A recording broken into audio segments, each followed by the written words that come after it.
What's up, everyone? It is Diecastbuffet here again with one of the coolest diecast hauls of the year. I mean, honestly, one of the biggest boxes we have had in the studio. It is loaded with brand new diecasts here, and we'll be opening it up and doing a good old diecast unboxing. So, fellas, make sure to give the video a huge thumbs up, and let's check out what the heck we have in the parcel.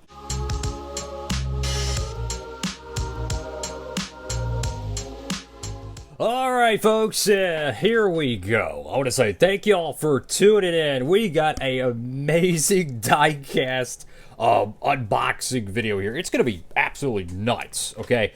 This box is actually pretty heavy, and I've been waiting for this one for quite some time, so we're going to go ahead and actually... let's see. Now we have the box actually situated within the studio. Now we can actually open it up and get a gander at what is inside this massive cardboard box. For all you NASCAR diecast collectors out there, this is going to be a very fun video. We go ahead and carefully open it up. And it actually is a pretty heavy box, all things considered. And oh boy, this is going to be good, fellas. Give y'all a sneak peek at what is in the parcel. Oh, there's more boxes, because why not? Alright, so the tape has been, well, sliced, and now we can actually dig into the parcel. I'm going to go ahead and grab the first box, and let's begin. Tell me how your day's going down below this description if you'd like. You know, make sure to tap in, fellas. And let's see what we have here. Fellas, our first diecast here in the box. Hope you got your snacks ready. I got my coffee ready to go. And check out this diecast here. First one out of the parcel, Tyler Reddick, 2025 Mobil 1 Toyota Camry. What a awesome looking paint scheme here.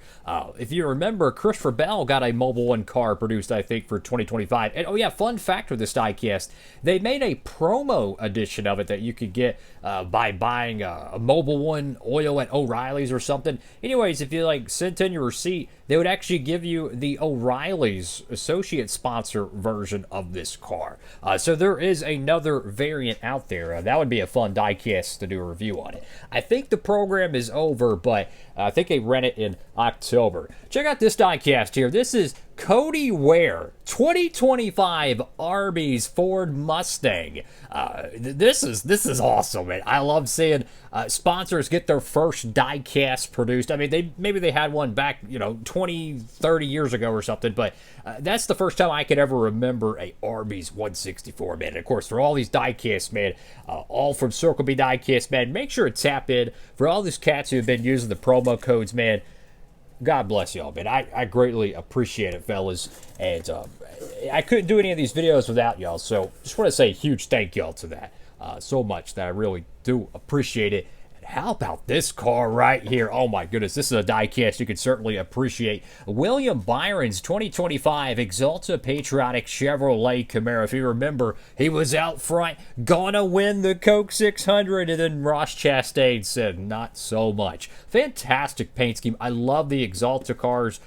We really don't see the Exalta car ran more than, 8 times in a season. So when they do have an alternate paint scheme and it gets made, really cool stuff there. And we're going to go ahead and keep digging here. How about this one here? I mean, I'm shocked this diecast actually got made, but check this one out. John Hunter Nemechek, Backstreet Boys, Toyota Camry. Wow. Whenever I saw the announcement for that paint scheme, he's going to be running it, I think, at Las Vegas in the spring. It could be tripping on that. I'm like, there's not a snowball's chance that a diecast getting made, and sure enough, it actually got made. So let me tell you, let me just keep it a buck. Almost every single pre-order since July or August, no, actually, let's just say September, October, almost every single pre-order I have seen for 164, I don't think there's been more than 1 or 2 cancellations, and I'm not capping on that one, by the way. The MOQ changes that Lionel has done has been it has literally been perfect so far. So I'm hoping that continues. But what it's looking like is 2026 could be the heaviest 164 year for NASCAR diecast collecting I mean, we might have to go back to the Gen 5 days. We might have to go back to the Gen 4 days if that continues, where almost every single diecast that's being offered is getting made in 164. Like, I've never seen numbers that successful with the pre-orders. So, massive W, everyone involved if that continues. How about this paint scheme? Oh my goodness, is this diecast incredible.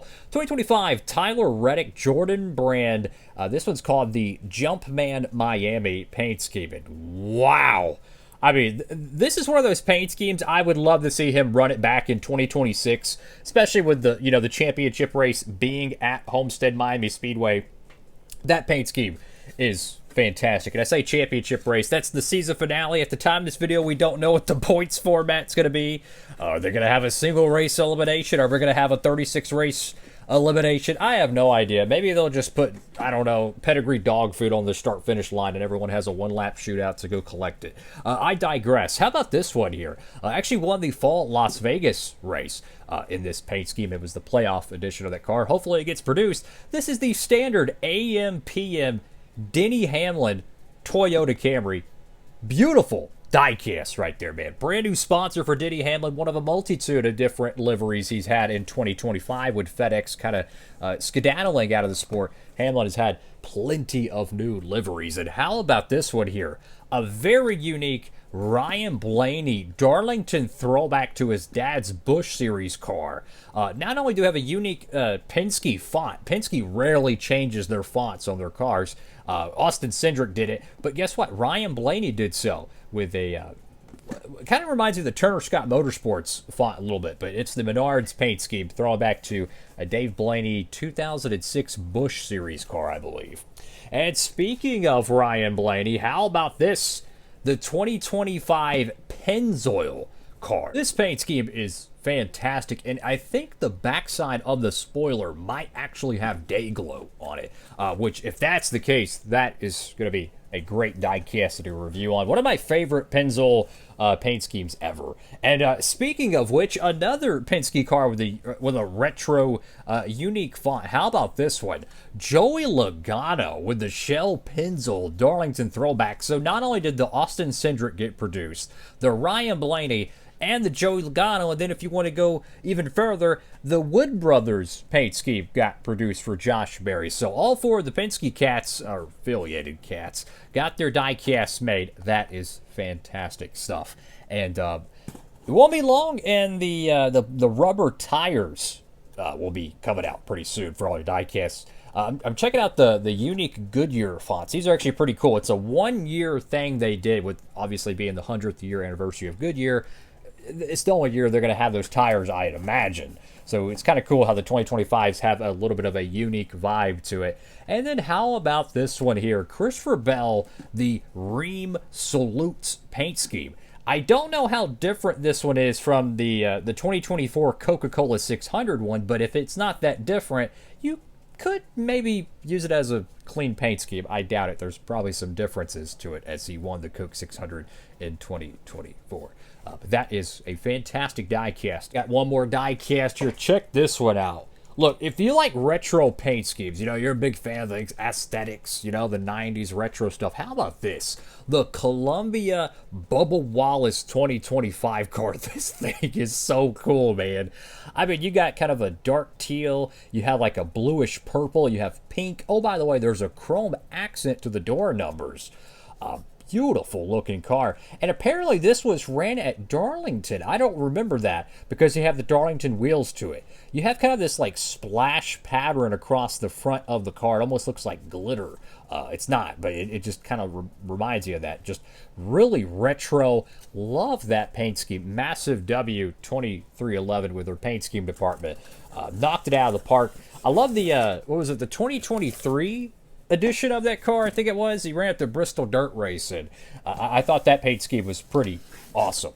All right, let's go ahead and open up another, and let's see what we have in store. Check this one out here, fellas. If you're a Kyle Larson fan, well, one of the multitude of Kyle Larson 164s to be produced the last few years, and check this one out. This is the Homestead Raced Win for 2025, and it has got a lot of damage to it. I like that. You got kind of like some donut mark. I don't know what the heck happened here. Maybe I don't know, burnout rubber mark. But there's a lot of scrapage on that right rear quarter panel. We got a little bit of a confetti blast to it. A lot of rubber built up on the white portion of the paint scheme. So if you're one of those fans that really like the aesthetics of a worn, raced up, raced win diecast, that's a fantastic looking piece there. I love them Kyle Larson diecast, man. Those things are always cool. And let's see what else we have here in the parcel. Oh, check this one out. This is the 2025 Kyle Larson Bristol Raced Win. So now we have the Homestead Raced Win Cup Series car. Now we have the Bristol Raced Win. And this one was an absolute, take him back to the woodshed type event. I mean, he absolutely dominated that spring Bristol race. And to have the 164 for it, that is freaking awesome. Another raced win diecast here. Check this out. Bam! Las Vegas raced win for Josh Berry. Whoa. This thing is so cool. I love the box design because it's kind of retro, and then you see this highly detailed raced win diecast in there. This is so cool, man. I love it. You got confetti on the windows. You got the chrome numbers. Josh Berry's first ever Cup win. I feel like low-key, if they don't put it in a winter circle wave, I mean, I don't even know if they're making winter circle waves anymore, to be honest with you. I haven't seen one in freaking 7 months, but I digress. I feel like if this one doesn't get overproduced, this low-key could be a sneaky rare diecast. I don't know why, but it's just kind of got those makings of it. And we got another diecast here in the parcel. The driver for this one, Wyatt Miller. This is a late model diecast. I know there's a lot of late model fans out there. I'm a big fan of the late model 164s myself, but this is actually a raced win diecast, believe it or not. This is the Wyatt Miller Hickory Speedway feature win 2025 Chevrolet. Unique number.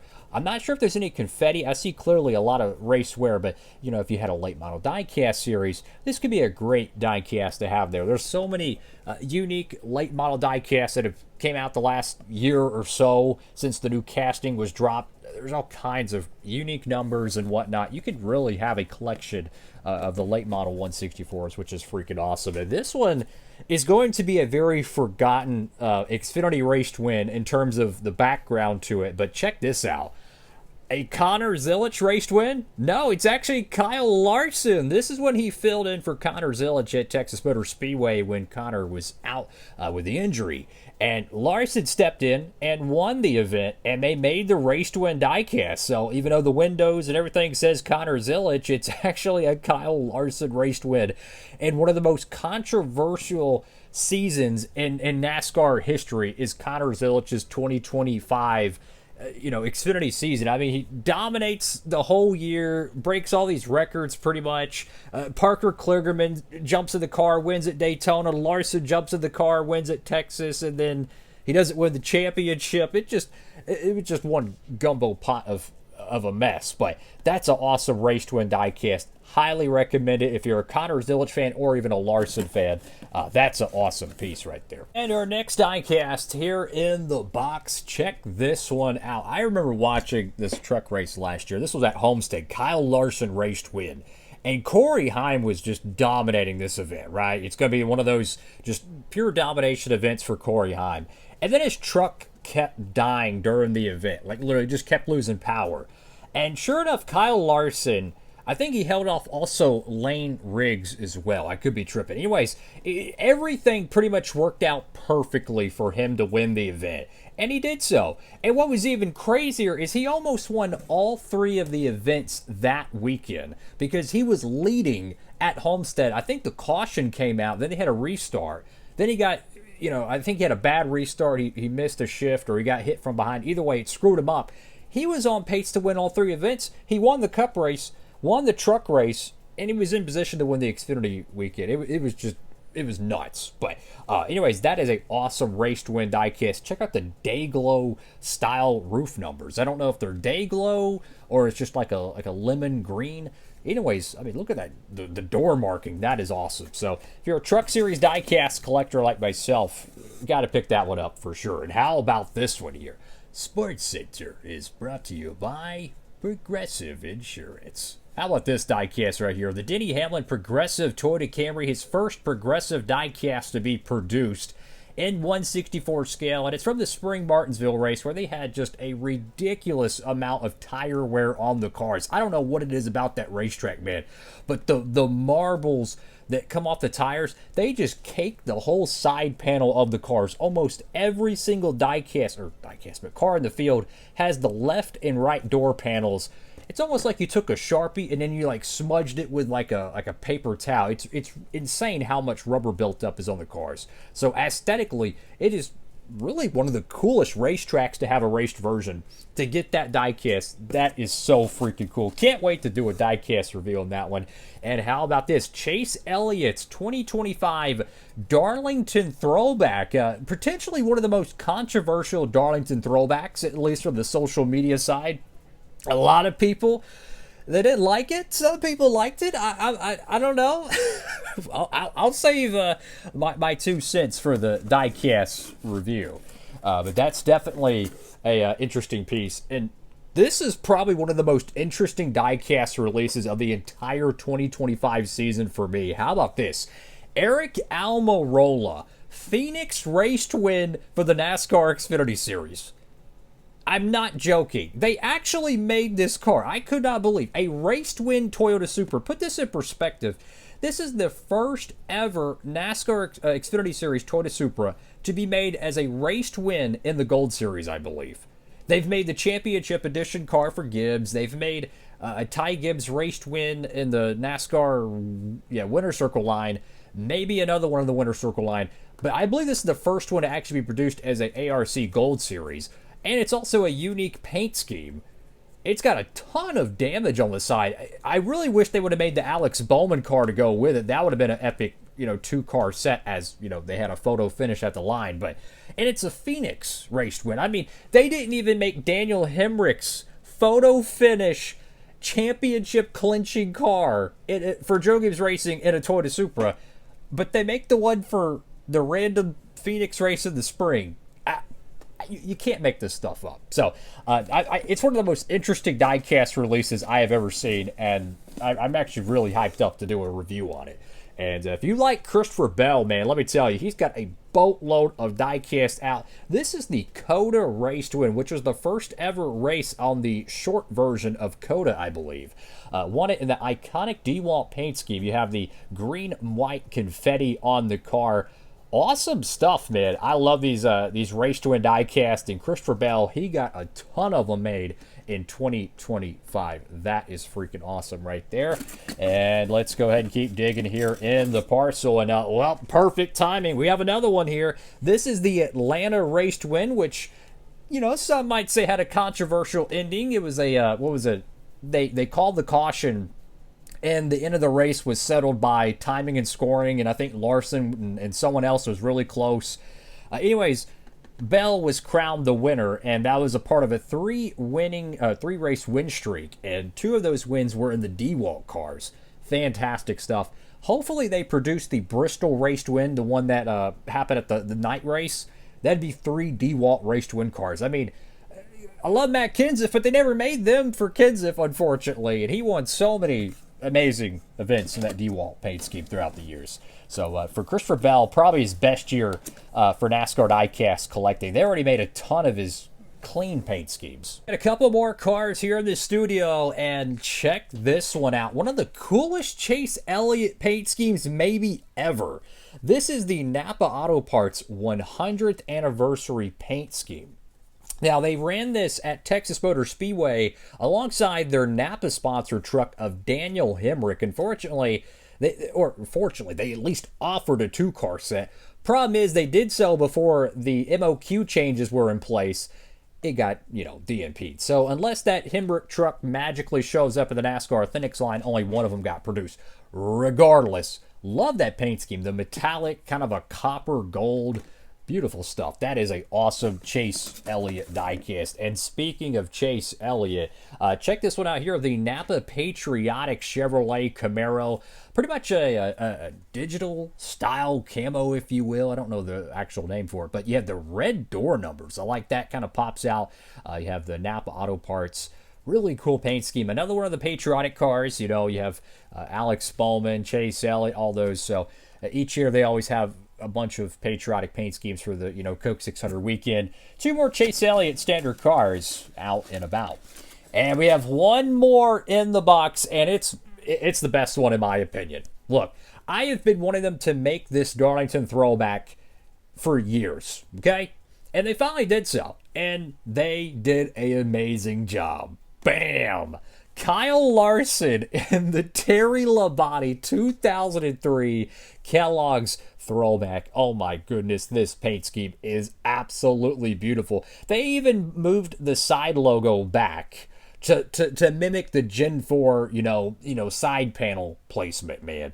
The only thing I wish they would have done with this car, the only little thing, is to make the blue metallic. And I know they could have, because they've done the metallic wraps on the Exalta cars in the next gen era, because they're not painted, they're wrapped nowadays. But anyways, on the real car, the blue was metallic on pretty much all the Hendrick cars, whether it was Brian Vickers, Jimmy Johnson, Jeff Gordon, X, Y, and Z. That's the only thing that irks me about it. Outside of that, they knocked it out of the park. Love that throwback. But unfortunately, each time Kyle Larson runs a Kellogg's throwback, he has the worst results at Darlington. So I'm kind of like, is this the last time we see a Terry Labonte throwback? Or maybe they should run a throwback with one of the other drivers, because I don't know. It's just Kyle Larson's had a rough go with the 90s, Cornflakes card, and of course the 2003 edition of it. Before we recap everything in the studio, I would love to see some more Kellogg's throwbacks, though, for Larson. I love it, man. They make great looking diecast. So we got a pile of cars here in the studio. I got a bunch of stuff to clean up, but there's actually one more thing in the box. Let me go ahead and dig around and see. So they included a couple more things here in the parcel. Again, good friends over there at Circle B Diecast. Check this out right here. I love these things, man. We got more 187 diecast, man. They toss these things in there for free. I think it's like 1 mystery item or 2 mystery items, something like that. They rotate it throughout the year. Anyways, sometimes they'll toss in a free 187 diecast in the order, which is so freaking cool. But instead of 1, they actually did 2 of them. So massive W, Circle B Diecast. Greatly appreciate it. And we got so much diecast to review, as I almost just knocked over my tripod. That would have been fantastic. But absolutely loaded diecast haul here, fellas. I know this video is probably very long-winded. That's okay. We're going to go ahead and clean up the studio. It'll probably take me 3 minutes, but for you, maybe only 2 seconds. I'll be right back. And here we go, fellas. Don't adjust your set. We're rotating the screen. I guess this is upside down. Oh no, we're about to lose our tripod. Anyways, we got a crap load of diecasts here in the studio, and I am excited about it, fellas. Wow. Where do we even begin with the diecast review? I have no idea, man. I mean, so blessed, man, to be able to do these videos. Really thankful for it, man. I don't even know where to begin. We got so many freaking diecasts to review and get caught up on. This is going to be a lot of fun, man. So make sure to comment down below which one of these diecasts you want me to review, or maybe some of them you want me to review before others. I mean, I don't know where to begin. We got like 3 Chase Elliott diecasts. We have like 2 Denny Hamlin diecasts. We got like 3 or 4 Christopher Bell cars, a whole boatload of Larsons. I mean, there's so many diecast review, man. I'm excited, man. And I love being able to share my passion for this stuff with y'all, so I'm excited about it. Probably gonna do the Kyle Larson Darlington throwback. I don't know, man. I've been wanting that one literally the millisecond they announced that paint scheme, but who knows? Maybe I'll surprise y'all. So if you're curious where the advent calendar video is, I haven't actually filmed it yet. Anyway, I would be airing that one pretty soon, and the idea what I'm gonna do with it, fellas, is I'm probably gonna upload some of the advent calendar diecast reviews. Again, I've already said this ad nauseum. I'm going to make sure there's no spoilers or anything like that. But what I'm probably going to do is I'm probably going to air some of these diecast reviews. And then I'm probably going to air some of the advent calendar diecast reviews. So that way, hey, if you're wanting to watch the diecast content and maybe you don't want to be spoiled, you can check out one of the new diecast reviews, one of these. And if you want to check out the advent calendar early, you have that option. So I'm thinking about you doing a couple of double upload days to maybe do that. That way it gives y'all maybe an option on what y'all want to see. I don't know. I'm still kind of pondering what I want to do with that. But yeah, thank y'all again for watching the video. A insane diecast haul. And again, 2026. If things stay currently how they are, it could be the heaviest diecast year. I mean, as far as I'm concerned, it could be all the way back to like 2000 and something. I mean, it could be a long time ago because every single pre-order I'm seeing, boom, approved, approved, approved. Like literally, I can't remember the last diecast that actually got canceled. I'm not even joking. So if you're a 164 collector, if things don't change, it could be a amazing run potentially. So I'm excited for that. Thank y'all for watching the video. Again, massive W to everyone who's been using the promo code. Like, seriously, guys, I really do appreciate it. I know I say that ad nauseum, but I really do appreciate it because I couldn't do any of these videos without y'all, man. Like, I'm going to keep it a buck. I don't deserve it, man. I don't deserve the blessings, that's for sure. And I really do appreciate that, y'all. So I'm going to try to get some of these videos out for y'all. Thank y'all for watching the video. Have a blessed one. DB signing off. And we'll try to rotate the camera one more time without breaking the camera. Whoa!